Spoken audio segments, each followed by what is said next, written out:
Hola, ¿qué tal? Buenos días, la paz esté con todos ustedes.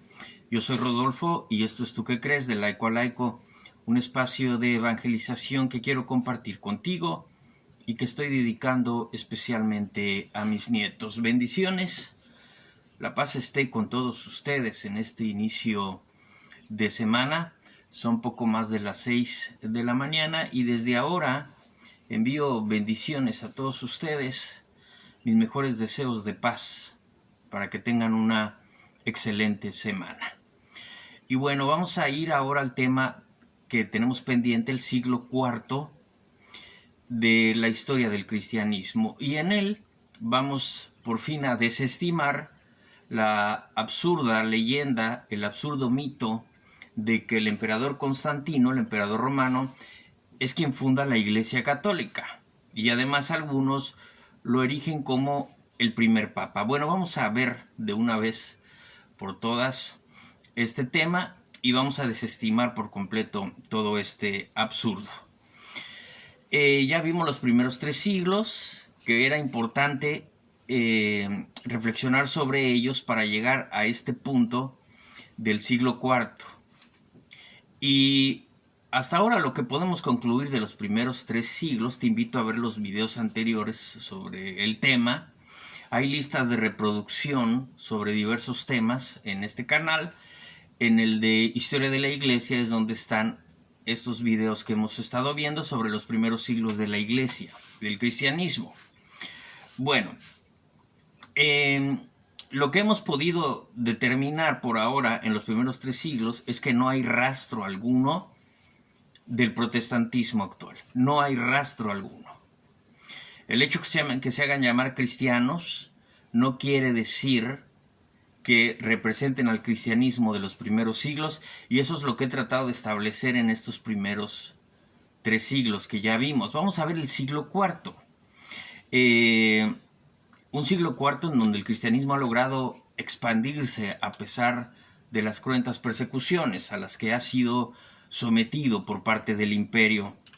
En este siglo IV vamos a tener a 10 papas y solo 2 de ellos van a vivir la persecución. Los primeros, Marcelo I y Eusebio. Este segundo papa muere mártir. El primero va a morir en el exilio, va a morir desterrado. Pero bueno, este siglo IV es importante. En este siglo IV se va a dar por fin ya en el imperio la completa libertad religiosa que le va a permitir al cristianismo ser reconocido como una religión dentro del imperio. Este siglo, sin embargo, va también a marcar algo importante dentro de la historia de la Iglesia Católica, dentro del cristianismo. En este siglo se van a dar los elementos que después, muchos años después, va a crear cierta corrupción dentro de la Iglesia. Y vamos a entender por qué. Los privilegios que empieza a adquirir van a servir para que desde la concepción humana la Iglesia se corrompa, pero no en su doctrina y no en toda la Iglesia. Esto hay que dejarlo claro. Pero bueno, comencemos. Cierto es, y esto hay que tenerlo claro, que los romanos persiguieron a los cristianos. Ya hemos visto al respecto. En estos 3 siglos anteriores, en 300 años, la mitad prácticamente fue de cruenta persecución contra los cristianos. Ya hemos hablado sobre los mártires, etc. Bueno, la mitad fue. Y la otra mitad, aunque aparentemente podríamos decir fueron tiempos de cierta calma, pues no detuvo en algún modo el martirio de aquellos cristianos. Entonces, cierto es que los romanos persiguieron a los cristianos, pero también es cierto, y esto hay que dejarlo claro, que irónicamente las condiciones geopolíticas que estableció el Imperio Romano pues fueron las que permitieron la propia expansión del cristianismo, en contrasentido de lo que uno pudiera suponer.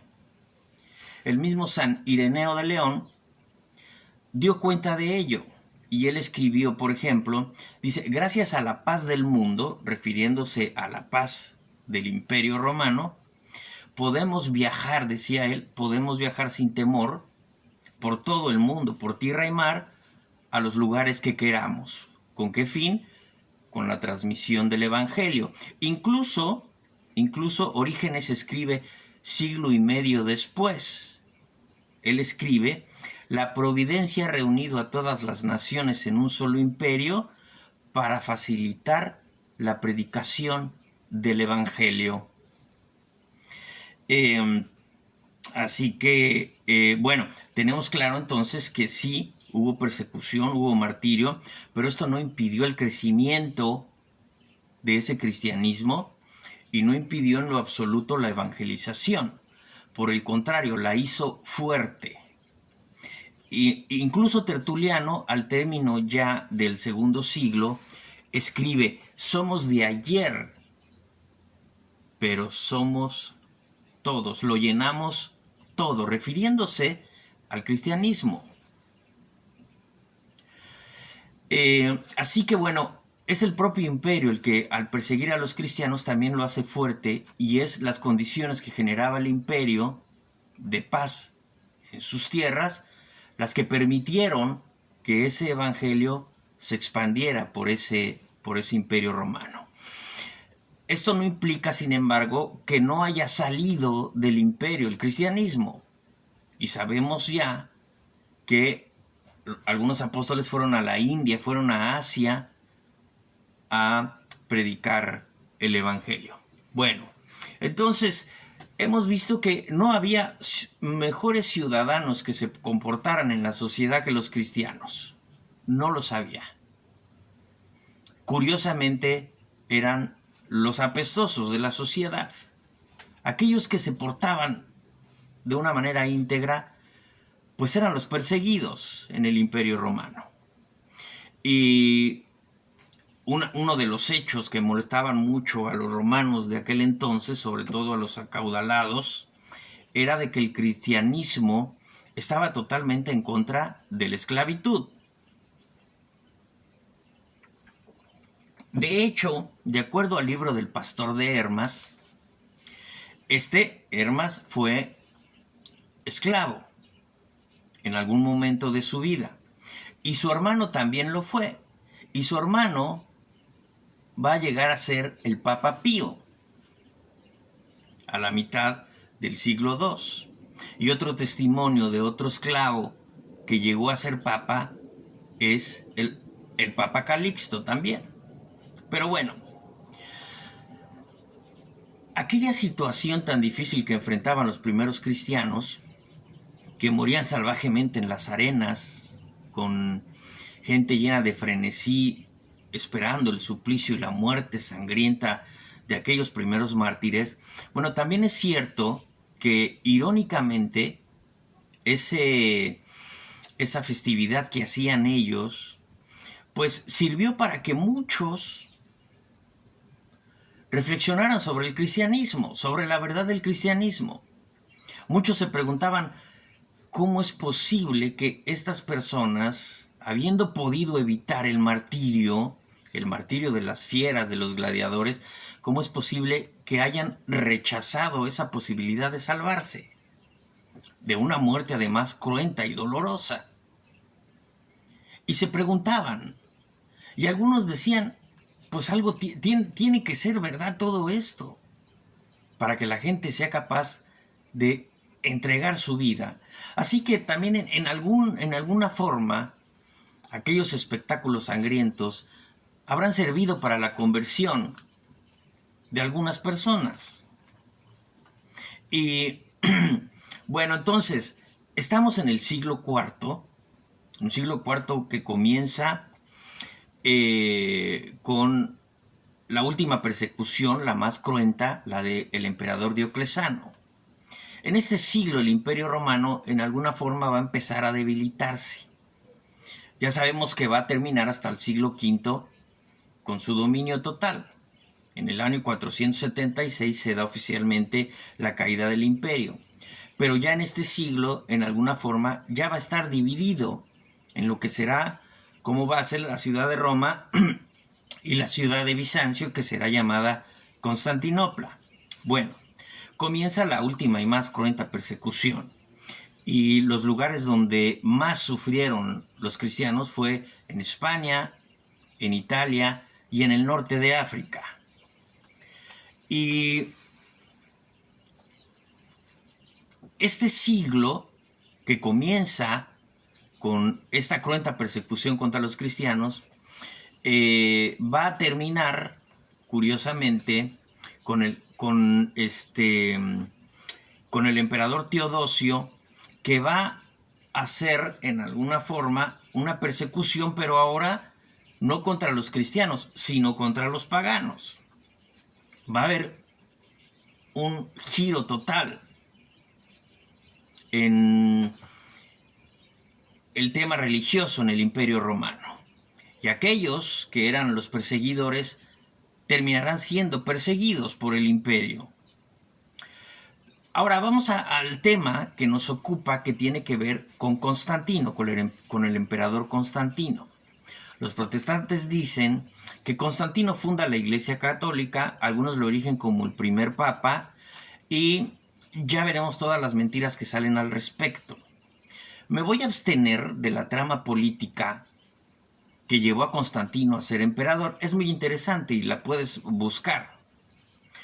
Me voy a abstener también incluso de hacer notar aquella visión que tiene Constantino de una cruz y que para muchos afirman que fue un anuncio de que iba a ganar la batalla, que finalmente logró ganar en el puente de Milvio en el año 312. Sobre esta visión, Eusebio de Cesarea da constancia, incluso también Lactancio, otro historiador, la comenta de haberla oído de propia voz del emperador Constantino. Pero dejemos esto a un lado, esto de la visión.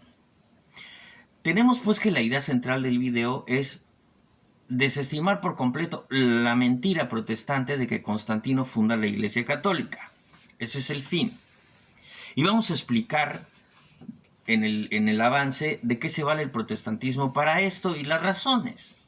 Y la principal razón que yo podría encontrar al respecto es que el emperador romano representa para el protestantismo pues el paganismo total. Incluso hay algún protestante que se refiere a Constantino como el anticristo. Entonces, le viene bien al protestantismo esta visión de Constantino. ¿Por qué? Porque cuando Constantino llama al primer concilio de Nicea, y vamos a ver las razones, pero vamos a verlo ahorita desde la óptica protestante, cuando Constantino llama al primer concilio de Nicea en el año 325, por las razones que veremos, pues le viene bien al protestantismo decir que aquel pagano, aquel anticristo, pues es el que funda la Iglesia Católica, como si la Iglesia Católica hubiera sido fundada en aquel concilio de Nicea del 325, que además, en contrasentido y de forma absurda, es un concilio que todas las iglesias protestantes aceptan. Que cómo pueden entonces, yo me pregunto, aceptar un concilio que es llamado, según ellos, por el propio anticristo, por el pagano mayor, el emperador de Roma, ¿no? Pero bueno, ellos van a decir entonces, ellos no pueden negar los hechos que sucedieron, pues sería absurdo. No pueden negar esos hechos, pero sí pueden manipular los hechos, como hemos visto en los siglos anteriores, sí pueden manipular los hechos para decir, interpretarlos como a ellos les convengan. Y eso es lo que vamos a ver con Constantino.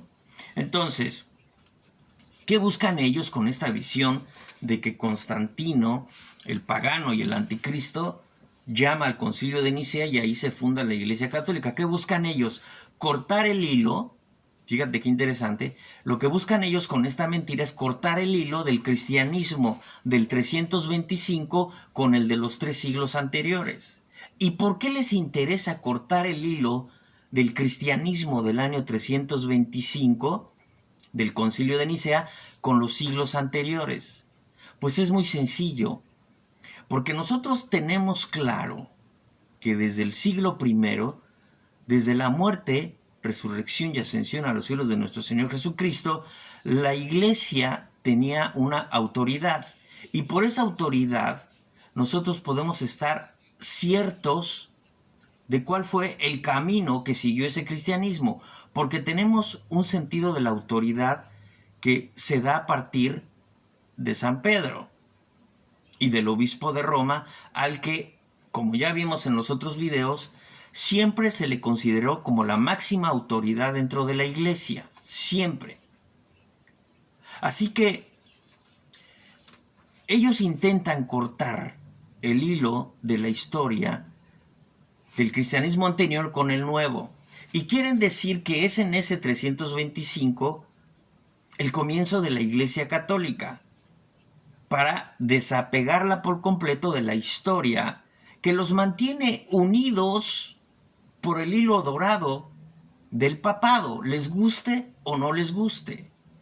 Es la figura del Papa la que da certeza al cristianismo de los primeros 3 siglos. Así que bueno, ese es el principal interés que tienen de manipular los hechos y decir que Constantino funda la Iglesia Católica. En fin, con todo lo que insisto, ya vimos en los primeros 3 siglos, no encontramos absolutamente nada del protestantismo actual. Nada encontramos. Ahora, le van a agregar datos manipulados, por supuesto. Le van a agregar datos manipulados a la verdad. Pero aquí otra reflexión importante para los hermanos protestantes. Miren,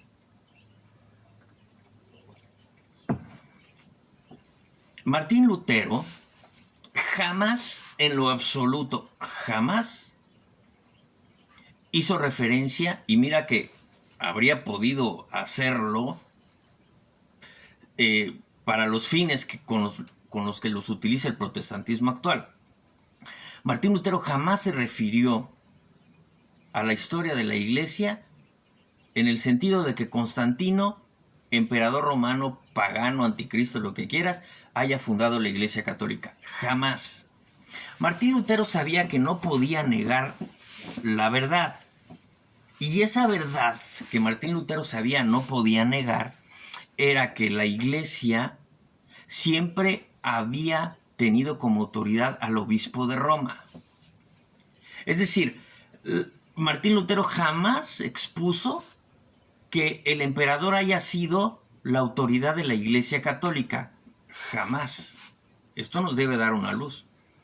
Lo que Martín Lutero hizo entonces fue manipular el Evangelio para decir que aquella autoridad manifestada desde el siglo I, II, III y IV, esa autoridad, Martín Lutero quería decirnos que no había sido realmente otorgada por Cristo. Es decir, manipular el Evangelio de Mateo, donde Cristo le otorga la autoridad de la Iglesia a Pedro.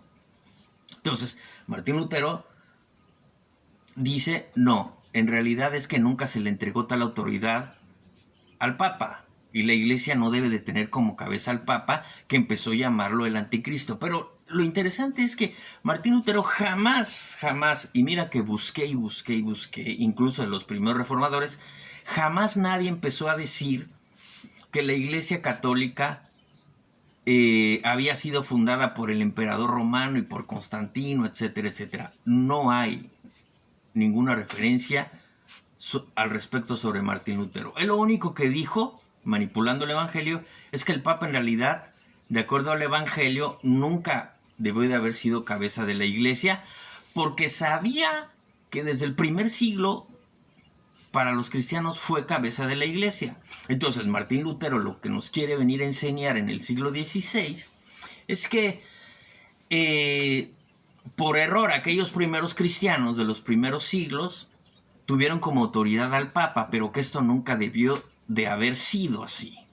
Bueno, eso es. En fin, ya fue en realidad, porque Lutero es el siglo XVI, fue sobre todo en los siguientes siglos y sobre todo en el siglo XIX, donde se van a gestar no solo estas, sino otras leyendas en contra de la Iglesia Católica.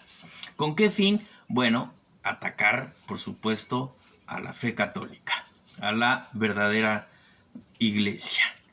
Y bueno, ya incluso en este desorden que empiezan a hacer, pues escucharás cualquier cantidad de versiones en contra de Constantino y de la Iglesia Católica, ¿no? Para algunos, Constantino ya estaba bautizado en el año 325. Sabemos que no, lo vamos a ver. Y bueno, incluso el propio metodista José Liman, en su libro Historia de la Iglesia Cristiana, hace referencia clara de que Constantino se bautizó, pero solo a poco antes de morir. Ya cuando no era emperador, a poco antes de morir, él se hace bautizar. Así que bueno, van a estar manipulando todos los hechos. Los protestantes, los hechos históricos, los van a manipular para incrustar en ellos, entre líneas, todas sus mentiras, ¿no? Bueno,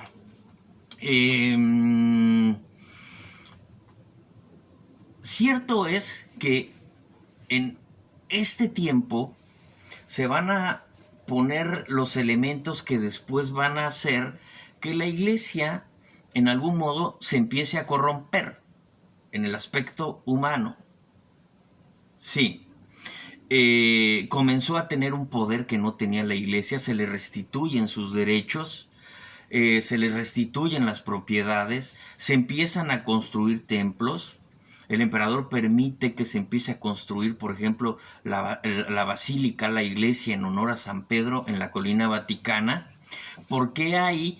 Porque sabían aquellos cristianos perfectamente que ahí estaba enterrado San Pedro, la cabeza de la iglesia, el obispo de Roma. Entonces, comienza la iglesia a tener cierto poder.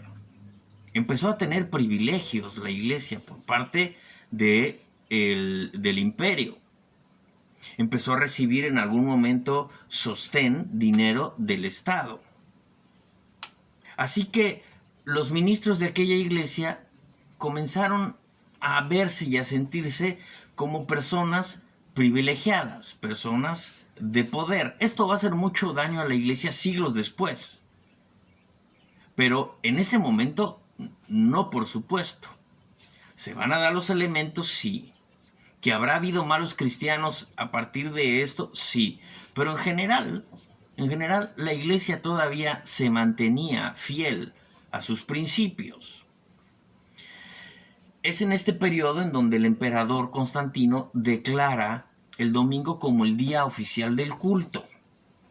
Y esto sirve para algunos ateos y otros protestantes, esto sirve para decir que la Iglesia Católica celebra el domingo, el día del Señor, el día de la misa, el día principal. Empiezan a decir que lo celebran por orden del emperador Constantino. Y entonces vuelven a pegar junto a esto el hecho de que Constantino funda la Iglesia Católica y empieza a ordenar los principios de la Iglesia Católica. Todo esto es absurdo y mentiroso, por supuesto. Algunos incluso van a decir que el culto a Dios, el culto de la Eucaristía, se va a dar precisamente a partir de este hecho, en donde Constantino dice el día oficial del culto será el domingo. Bueno, van a empezar a decir que es una copia el culto católico a el culto que hacían los romanos a sus dioses. Sobre todo van a mencionar a Mitra y van a decir que de ahí el cristianismo lo copió y etcétera, etcétera. O sea, manipulación de los propios hechos históricos. Pero lo cierto es que al proclamar el día de adoración ese domingo, pues no solo lo hacía para el culto cristiano, lo hacía también para el culto de los paganos. Y además dejar claro algo. Para los cristianos el día del Señor era el domingo desde el primer siglo. Y así lo consta Hechos de los Apóstoles. Y así lo constan los primeros escritos del primer siglo y del segundo siglo de ese cristianismo perseguido. El domingo era el día del Señor, mucho antes de que Constantino naciera. Así que, bueno, pero de este otro hecho también se valen los protestantes para posicionar al emperador Constantino como cabeza de la Iglesia Católica, lo cual es absurdo, ¿no? Por supuesto, ese cristianismo tuvo efectos dentro del imperio de forma ya inmediata. El infanticidio se acabó. Recordemos lo que sucedía con los recién nacidos, como ya vimos en los videos anteriores, en donde era sujeto al escrutinio aquel bebé recién nacido para ver si el padre lo aceptaba o inmediatamente era asesinado. Bueno, esto se acabó por completo. El infanticidio se acabó cuando el cristianismo ya es reconocido y después se va a convertir, muchos años después, en la religión del imperio. Pero bueno, entonces la esclavitud también disminuyó, como ya vimos, y disminuyó notablemente. Incluso las cortes solo se abrían el domingo para tratar casos sobre la libertad de los esclavos. Eso ayudó el cristianismo. La vida humana se valorizó como no se había hecho. No se terminó con la esclavitud, bueno, también es una verdad, pero los derechos civiles empezaron a crecer para todas las personas. Incluso el esclavo llegó a tener la oportunidad de denunciar maltrato por parte de sus amos. Y todo esto gracias al cristianismo.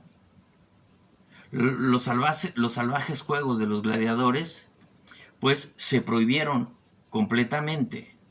Y la promiscuidad que inundaba el Imperio Romano comenzó a castigarse.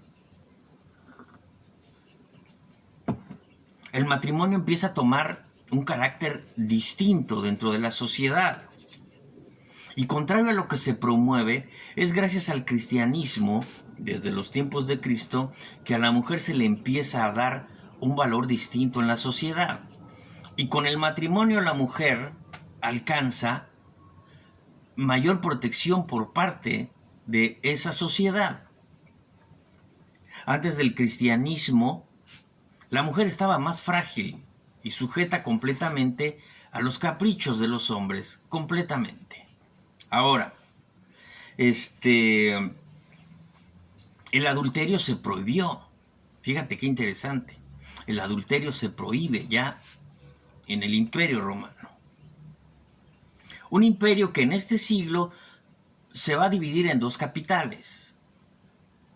Ya no alcanzaba el imperio a ser en alguna forma cuidado y gobernado por una sola persona. Entonces se divide en dos y va a tener como capitales a Roma, y en el oeste va a tener como capital, en el este, perdón, va a tener como capital a Constantinopla, la ciudad de Bizancio, que será cambiada por el nombre de Constantinopla. Esta ciudad estaba en un punto estratégico del comercio, y esto ayudó a que fuera una ciudad muy próspera y rica. Y esta razón hace que muchos de aquellos primeros cristianos quisieran que la capital, o más bien quisieran que la autoridad de la Iglesia Católica estuviera centrada ahí en Constantinopla. Y esto incluso va a hacer, en algún momento, siglos después, que la Iglesia tenga un cisma y se separe entre los que aceptan y siguen la autoridad del primado de Pedro, del obispo de Roma, y otros que se van a quedar teniendo como autoridad a el patriarca de Constantinopla, que viene siendo, que se va a dar a partir de la sucesión de Andrés, a partir de Andrés, el hermano de San Pedro. Bueno, así es como se va a terminar dividiendo, ¿no? Pero bueno, ese es el matrimonio. Eh, que, que se cuida y que cuida a la mujer. Ahora, ese cristianismo ya para este momento, pues era por lo menos la mitad del imperio. Es decir, Constantino ya sabía que estaba en una situación un tanto delicada. Las persecuciones no habían logrado terminar con un cristianismo que por el contrario se hizo muy fuerte. Y Constantino tenía como gobernador que asegurar no solo la paz del imperio, sino que hubiera calma dentro de él. Y esto va a provocar, en alguna forma, que Constantino intervenga dentro de la iglesia. Y por eso va a llamar al concilio de Nicea en el año 325, porque aquel cristianismo comenzaba a dividirse luego de la persecución y luego de que a través del edicto de Milán en el año 312 se acabara no solo la persecución, sino se les otorgaran derechos ciudadanos ya a los cristianos. Bueno, entonces ese cristianismo en alguna forma empezó a dividirse por Arrio, un obispo que empezó a negar la divinidad de Jesucristo, también del Espíritu Santo, pero se centró en negar la divinidad de Jesucristo. Esta división motiva al emperador Constantino, que no quería división en su reino, a llamar a un concilio, el concilio de Nicea en el año 325. ¿Qué quiere decir esto? Constantino, y el propio hecho desnuda la mentira protestante. Constantino, de acuerdo a los protestantes, pues no habría tenido necesidad siquiera de llamar al concilio de Nicea. Él sencillamente hubiera tomado una posición y la hubiera establecido como ley o como doctrina. Pero no lo hizo. Y esto desmiente por completo la mentira protestante, la desnuda. ¿Qué hace Constantino? Le dice, mira, a ver iglesia, a ver cristianos, a ver iglesia católica, porque no había otra más que la que seguía la autoridad del obispo de Roma, dice, a ver, quiero que se junten y esclarezcan esto que se está diciendo. Si Jesucristo es o no Dios. Eso hace Constantino. Un movimiento inteligente, un movimiento táctico que le convenía a la paz del imperio. Y eso es lo que él hace. Insisto,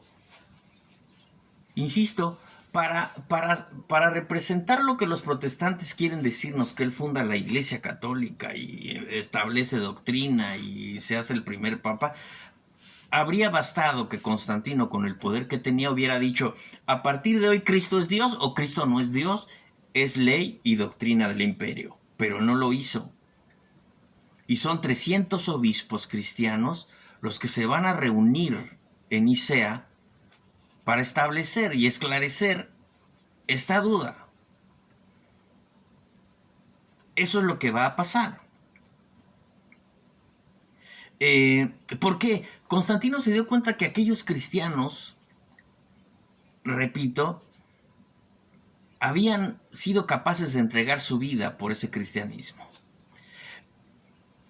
Él no sabía nada del cristianismo, así que dice, mire, resuélvanlo los que tienen que resolverlo, los que saben, los obispos, la iglesia. Y así es como se va a llamar a aquel concilio, ¿sí? Que va a comenzar a definir la doctrina católica. Insisto, este concilio, el concilio de Nicea, lo reconocen todas las iglesias protestantes. El credo, la profesión de fe de todas las iglesias protestantes, es el que se da en este concilio de Nicea, lo cual también exhibe mucho al protestantismo, que ataca al concilio, que ataca a Constantino y que ataca al Papa Silvestre, que al final es el que avala el concilio, no el emperador. Es el Papa. Así que Constantino manejó la situación de acuerdo a sus intereses, en busca de la paz, no quería un imperio dividido, ¿no? Y bueno, sí es cierto, insisto, toda esta injerencia en alguna forma del emperador, pues terminó dañando a la iglesia. De hecho, sí es verdad, a partir de aquí surge el concepto del cesaropapismo, pero, y que ha causado daño a la iglesia, pero también es cierto una cosa, más allá del interés político, Constantino no tenía ningún interés religioso al respecto. Él pudo haberse erigido plenamente como cabeza de la iglesia, pero no lo hizo tampoco. O sea, él no necesitaba hacer las cosas para que después los protestantes lo interpretaran como ellos quisieran. Él pudo haber sido claro, pero él dejó que las cosas se resolvieran de acuerdo, pues, a la propia iglesia, a los propios obispos. Y sí, es el emperador el que costea aquel concilio, el hospedaje, la alimentación. Sí es cierto también, Constantino hizo presencia algunas veces en el concilio, pero él nunca intervino. Esto hay que dejarlo claro.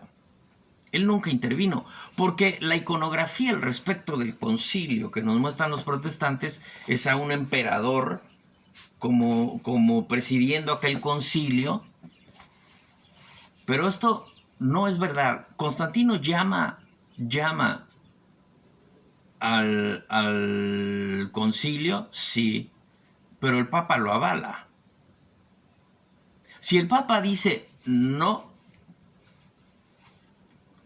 pues no habrían ido. Es más, en ese concilio todavía había, y esto quede claro, obispos que tenían en las cicatrices vivas de la persecución. Había obispos. Imagínate que un obispo que estaba dispuesto a entregar su vida por el cristianismo, al final se hubiera vendido con tanta facilidad. Entonces vamos poniendo las cosas dentro del orden en que se dieron. Que sí, que tanto privilegio va a terminar corrompiendo a mucha gente dentro de la iglesia, sí es verdad. No me asusta en lo absoluto. El mal no prevalecerá en la iglesia. No me asusta en lo absoluto, lo he dicho 100 veces. Un Judas le salió a nuestro Señor Jesucristo, alabado sea su santo nombre, un Judas le salió. ¿Cuántos Judas no habrá en 500,000 de sacerdotes actualmente? Y claro que los hay. Y echa un vistazo ahí a Alemania. Pero claro que los hay. Pero no me asusta. ¿Por qué? Porque la doctrina de Cristo es resguardada por el Espíritu Santo.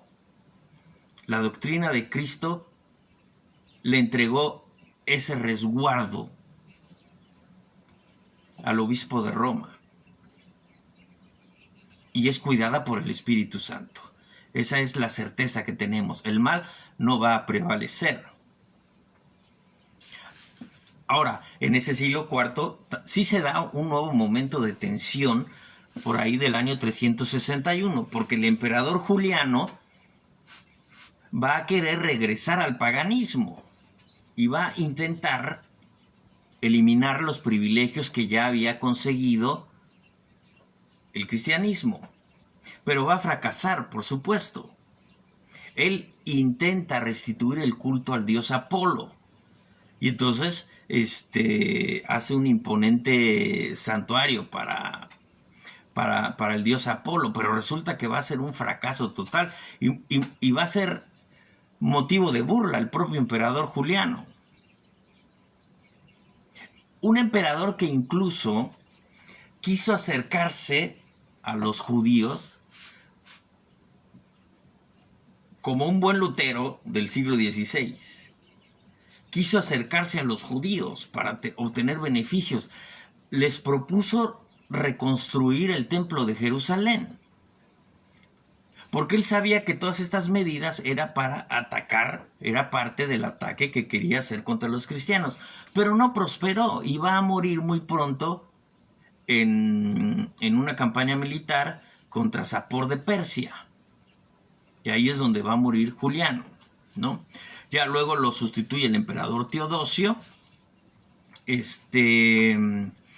y ya vimos que este emperador va a dar otra vuelta ahora a Juliano y se va a ir en contra de los paganos. Es decir, va a promover al cristianismo como la religión del imperio.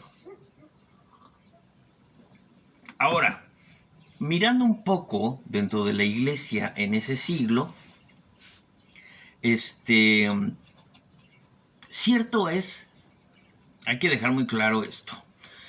Vamos a hablar sobre el celibato. ¿Qué pasa en este siglo al respecto del celibato? Bueno, el celibato no lo impone Cristo. Es verdad, no lo impone Cristo. Sabemos que San Pedro fue casado, pero también es cierto que Cristo escoge el celibato y lo sugiere en Mateo 19:12 y dice: hay hombres que se quedan sin casar por causa del reino de los cielos. Ya después el propio San Pablo va a recomendar este estado del celibato para el bien de la transmisión del evangelio. Pero como norma de la iglesia es en este siglo IV, en el concilio de Elvira, donde se impone la continencia a los presbíteros, en el siglo IV. Y ya los 7 sacramentos, como hemos visto desde los siglos anteriores, se seguían celebrando. De hecho, sobre el matrimonio, Tertuliano escribe en el siglo IV sobre el matrimonio. La iglesia establece vuestra unión, que el sacrificio del altar viene a robustecer cuando por vosotros se inmola el cuerpo de Cristo. Desde ahora, dice, miren qué hermoso, desde ahora juntos rezarán, juntos suspirarán, juntos se acercarán a la cena del Señor, juntos vivirán en todo, para enseñarse, para exhortarse, para animarse y consolarse mutuamente, para pasar juntos las tribulaciones y días felices, en lo bueno y en lo malo. Donde estén ellos, decía Tertuliano, estará Cristo para bendecirlos, para amarlos y cuidarlos. Entonces, los sacramentos se celebraban, por supuesto. Ya hemos hablado al respecto. En el siglo IV, por cierto, y esto va a ser importante, porque solo se habla de lo malo. Solo se habla de lo malo. Pero mira, en el siglo IV, así como yo he dicho que se dan los elementos que van a corromper a la iglesia en el futuro, pues también es cierto que se empiezan a sembrar los elementos que contraponen aquella corrupción. Y surge en el siglo IV la figura de San Antonio Abad. Y San Antonio Abad fue testigo de la persecución última de Diocleciano. Estamos hablando a principios del siglo IV. Es San Antonio Abad, pues, la imagen del comienzo de la vida monástica que se va a dar en ese tiempo del cristianismo. Es en ese tiempo. Una vida monástica en donde la gente se alejaba de las ciudades para vivir en oración, para vivir en pobreza, pero entiéndase pobreza a partir de lo siguiente. Mira, luego de lo justo empieza la riqueza. Luego de lo justo comienza la riqueza. El mundo está diseñado para proveernos lo inmediato necesario.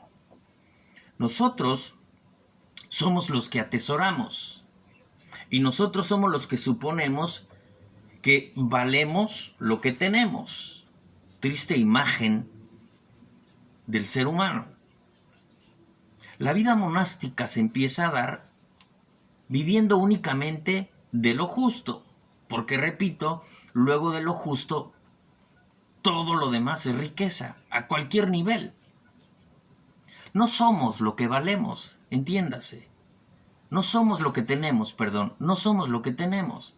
Entiéndase, por favor. Este materialismo ha llevado a una crisis moral a la gente en este siglo.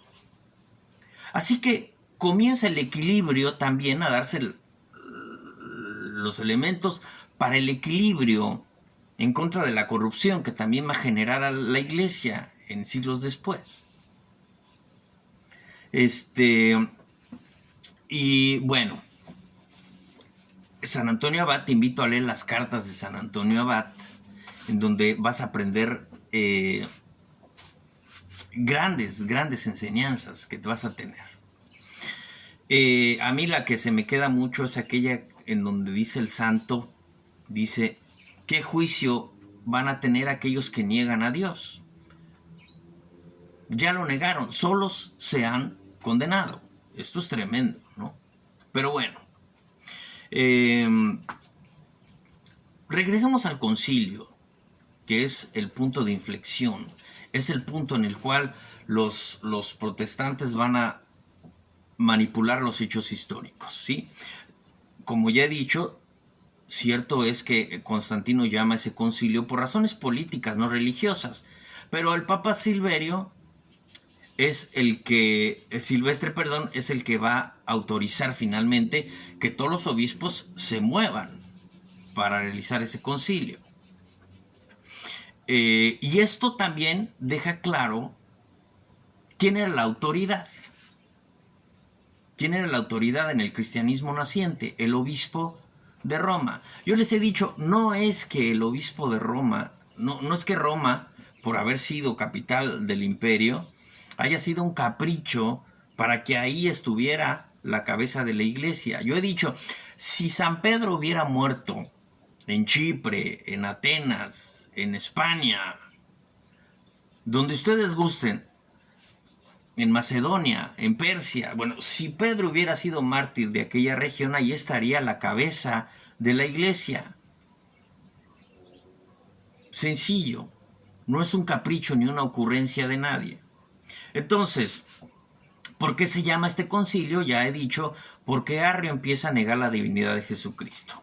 Se aclara la controversia, no la define, no la aclara Constantino, la aclaran los obispos y la avala el Papa.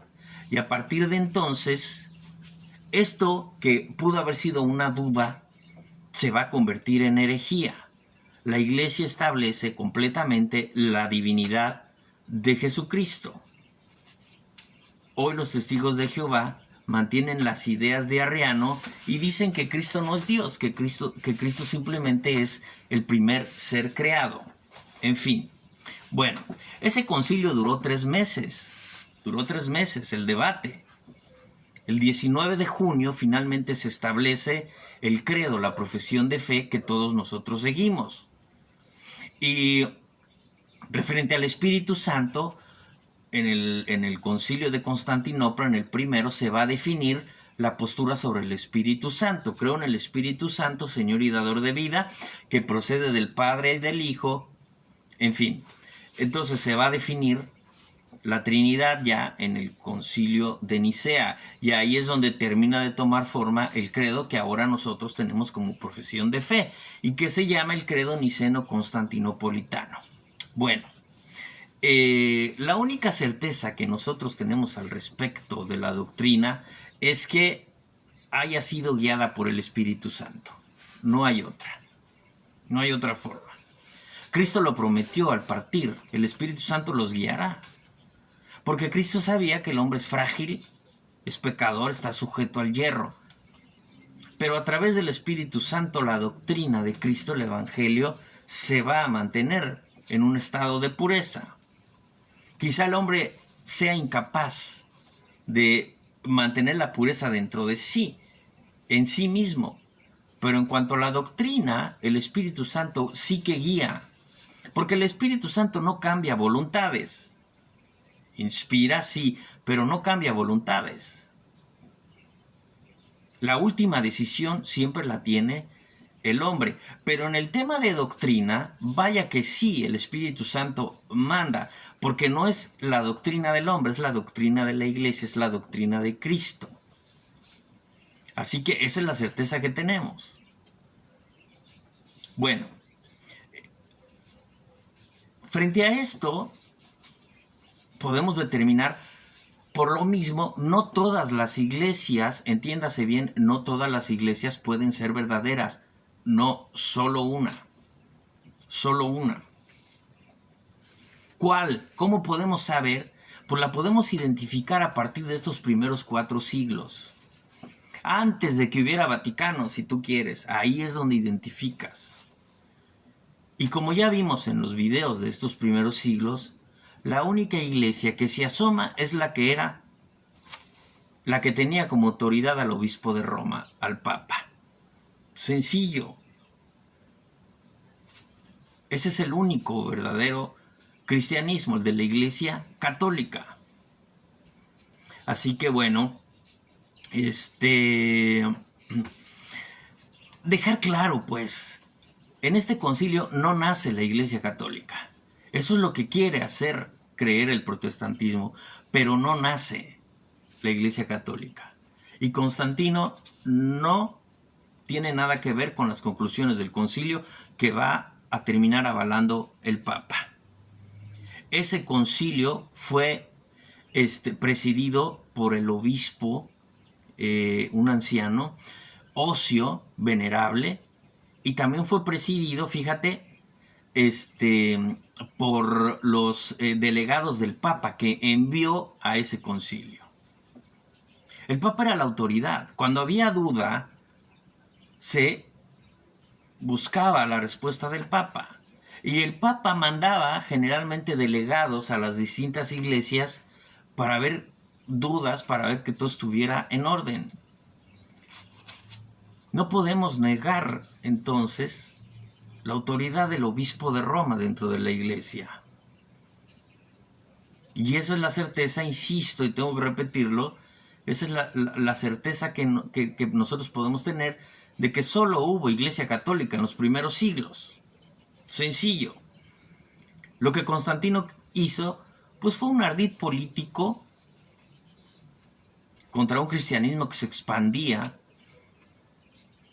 y él hace de una manera inteligente pues todo lo que hizo, ¿no? Regresarle sus derechos a los cristianos, permitirles el culto y nombrar este concilio, llamar a este concilio para definir las dudas que había.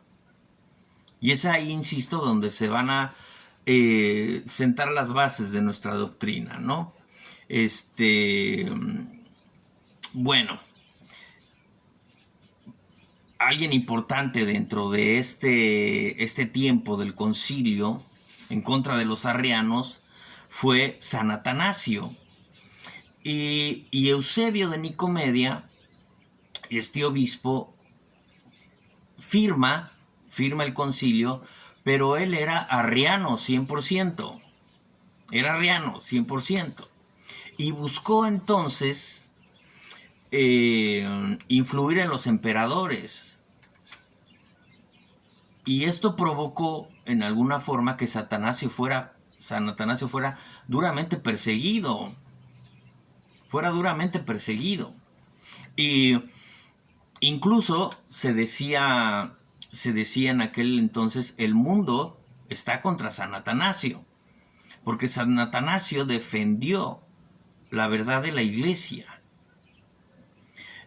Y no murió mártir San Atanasio, murió en Alejandría en el año 373 y es reconocido como uno de los primeros, si no el primero, de los santos que son venerados sin haber sufrido martirio.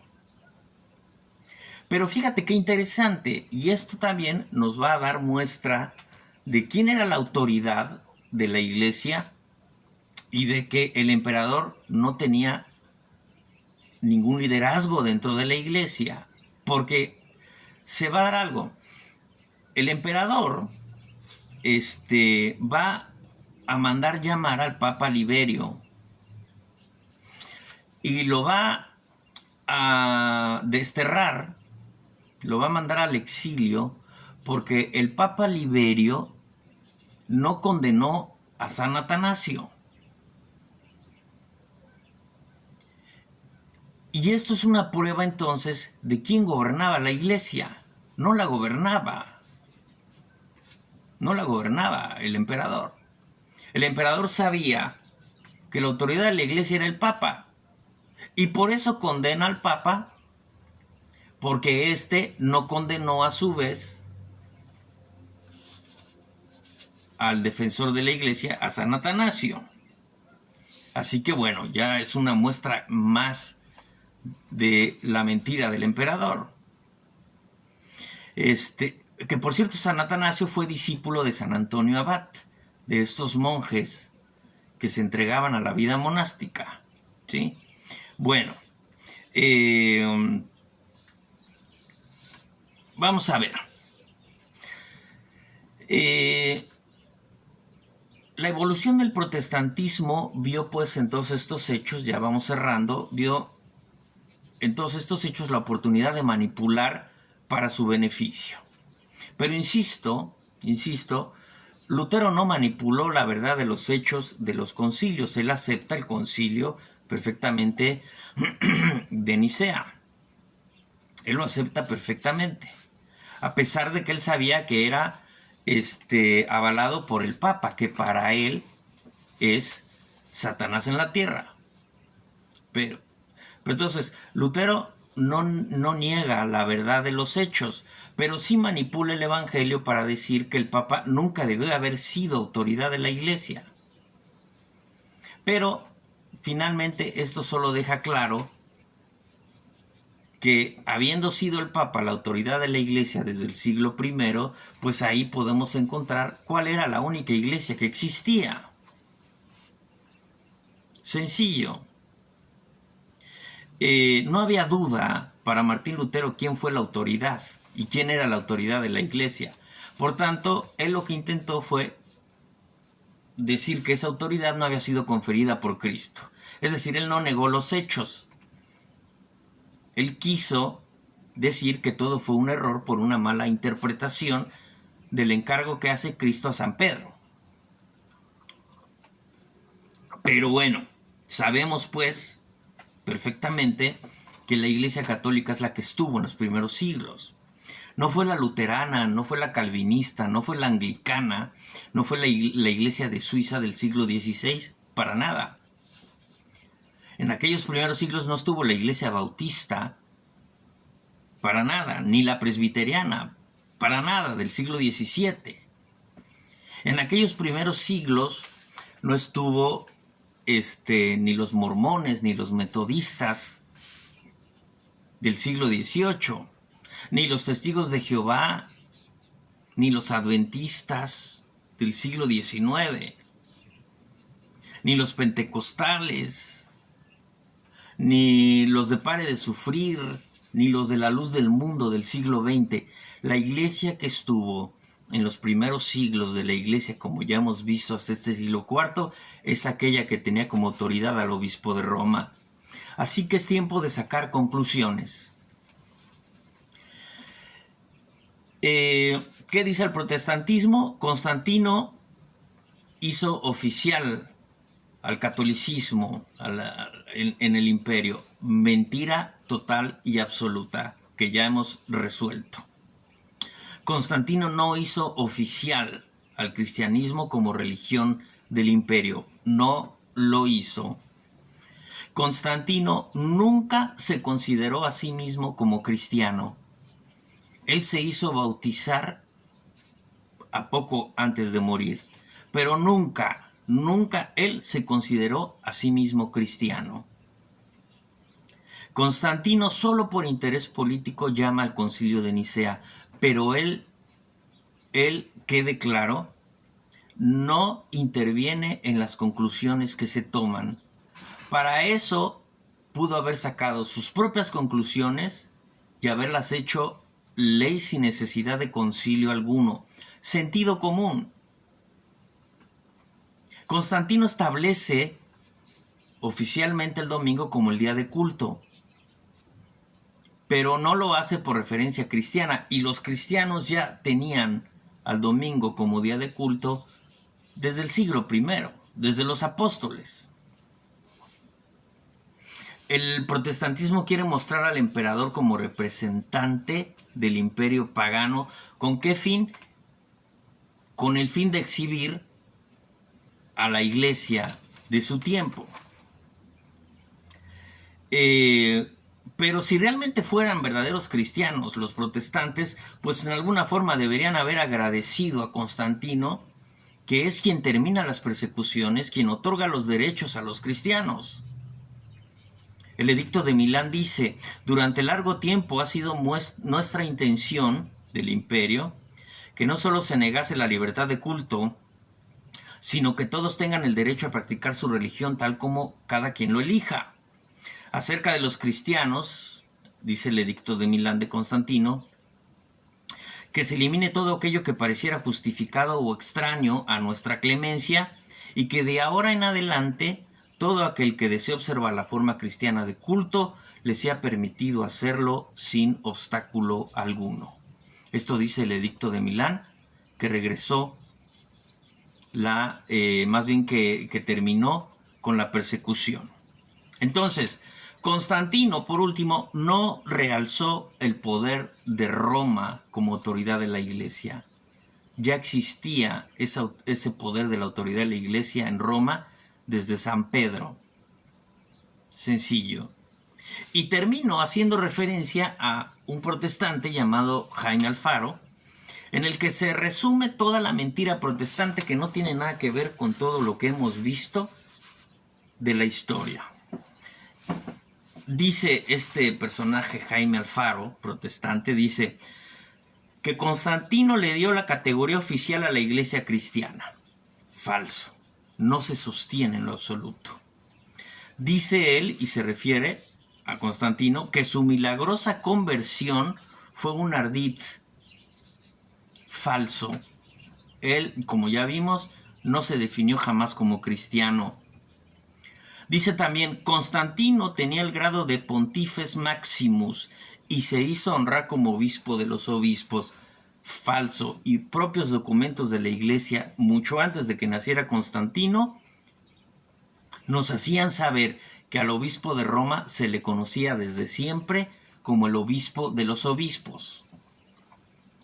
Y termina diciendo que Constantino es el prototipo del anticristo. Bueno, ya entendimos con qué fin intentan todo esto. Bueno, Constantino no funda la Iglesia Católica. Esto es una mentira protestante para cortar el hilo del cristianismo anterior a Constantino.